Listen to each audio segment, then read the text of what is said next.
What's up, everybody? You are on the Healing Kings podcast, and this is your host, Drew Koss. And today's topic is going to be about change and why it is so hard. Now, if anyone tells you that changing is easy, please remove yourself out of their presence. Change is not easy. Change may feel good after you've done some work, but it's not easy. So why would people even want to change?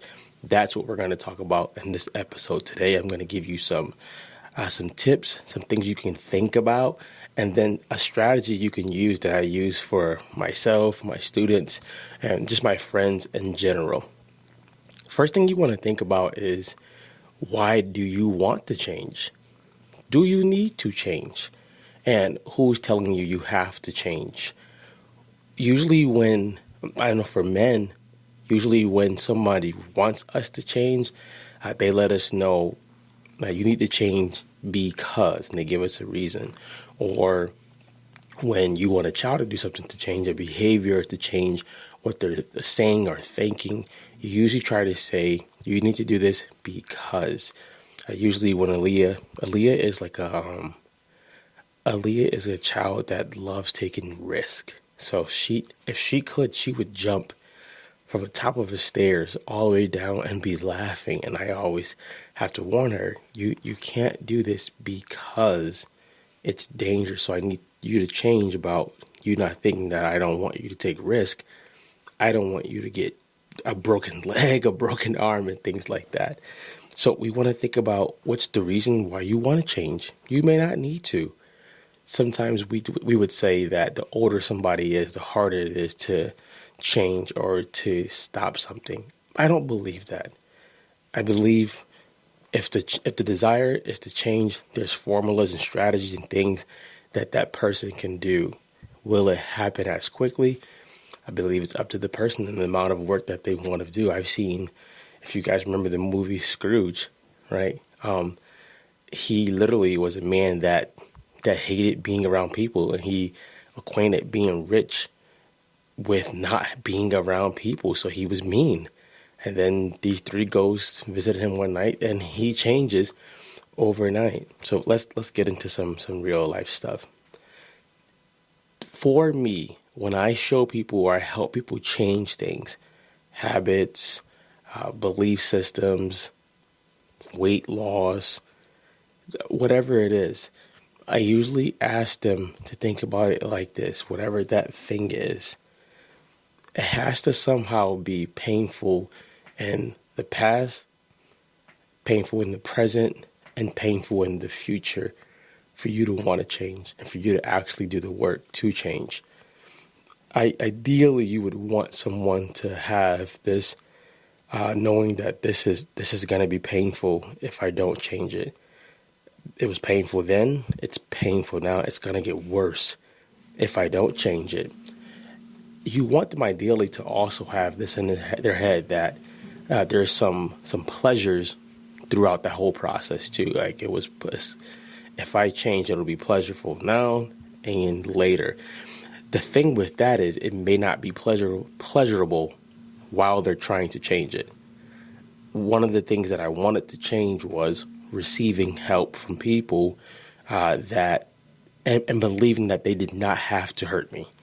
One of my scares or one of my fears of therapy was if I went to therapy, that the therapist was going to actually use against me the things that I brought to them, or they were going to just come out and just tell my wife that I was crazy. So all these fears were just made up things, but it was a fear. But I had the pain of me being the way I am with some of these habits and things. It hurt in the past. It's hurting me now, and it's going to hurt me and others in the future if I don't actually deal with this. And that's what actually helped. So I've also seen this with people who won't leave relationships, right? They think, I'm not going to change it now because it used to be so good that it can't be hurting me as much as I'm saying it is. So I'm going to just stay. I've seen this thousands of times. So you see this sometimes when women have been abused by somebody.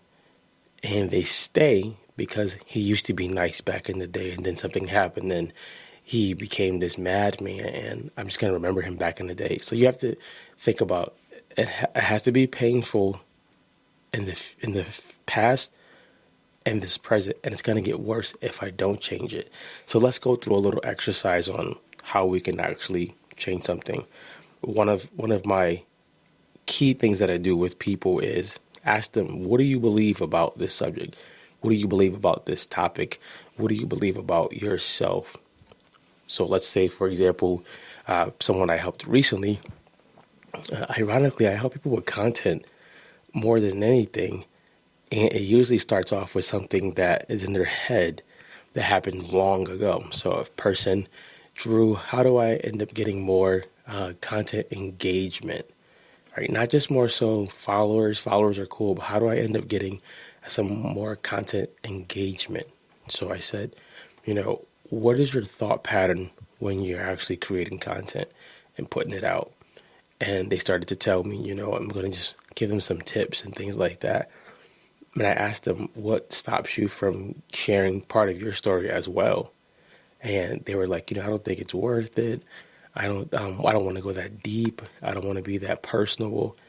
And I asked them, if you won't be personable with them, why do you think they're going to be personable with you?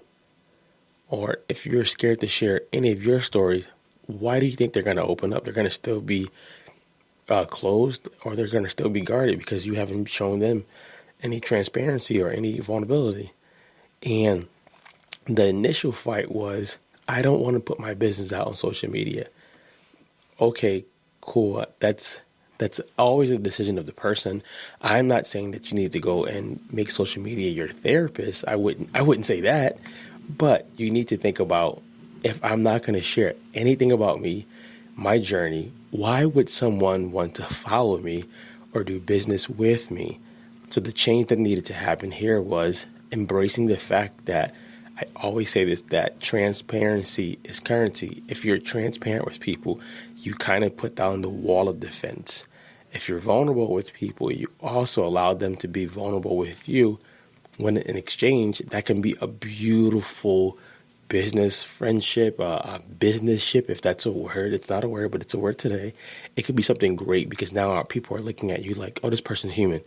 This person's not perfect, right? The bookshelf right here, right? These are books that I read, right? But if you look, they're not perfect. Some are slanted. Some are my mics and my lenses. They're not perfect. I'm not trying to be perfect. I want to be a voice for you to actually change and to actually feel that you can do greater things, and yes, you're heard. That's more important. I told the person, what's more important, you coming across perfect or you coming across in a way to lead them? They started to change, and as they began to change, they realized, I don't share myself because of what happened in the past. That was painful. What's happening now is painful because I'm not getting any traction and any engagement. And if I don't change this, it's going to get more painful because I'm going to be spending all this money on this business that no one interacts with or buys from. And those three areas of the past, the now, and the future, when they started to change that and they started to just open up a little bit, they started to laugh a little bit more in their stuff. They started to be more transparent. Things started to change. People started to come to them. People started wanting to learn and engage and buy from them. So you have to think, is it painful in the past, future, the past, the now, and then the future? And that allows you to start doing the changing. Something that I also teach them, and I'll teach you today, is a reward system. This is probably one of the biggest ones for me.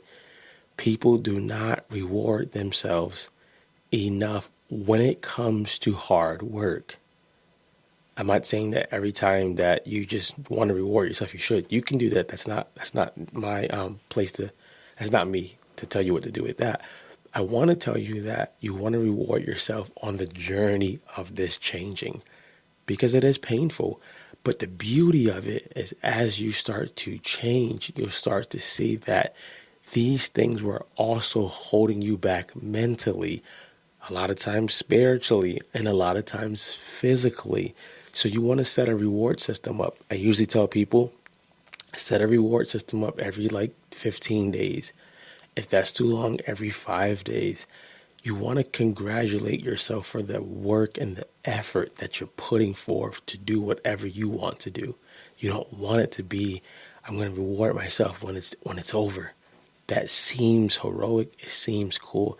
But trust me, working with people for a long time and working on myself, I'm telling you, set some rewards up to increase the momentum, to increase the motivation, and to have markers to let yourself know I'm doing good work, I'm on the right path, and I want to keep going.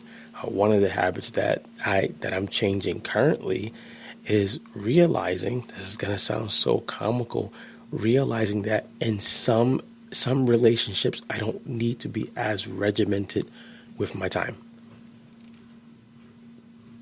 That's a hard one for me because I value time a lot. I don't like wasting time, but I also know too that sometimes I need to carve out more time so that when I'm with the person, I'm not thinking that my alarm to go do the next thing is going to go off. It sounds like a cruel habit, but it actually helps me stay present with the person when I'm there. When I'm there, I'm not on my phone, I'm not doing anything else, I'm just completely there. So it's a habit that I'm changing, and I realize this was painful in the past because sometimes I would just take the relationship for jeopardy. It's painful now because I know I need to pour more into my relationships and they want more from me. And then in the future, if I don't change this, I can possibly just put blockers or hindrances or lose a relationship. And the reward for me is, hey, I'm going to tell them, hey, I really set this alarm not to just be an annoyance for us. I set it so that I can pay attention solely to you while I'm talking to you.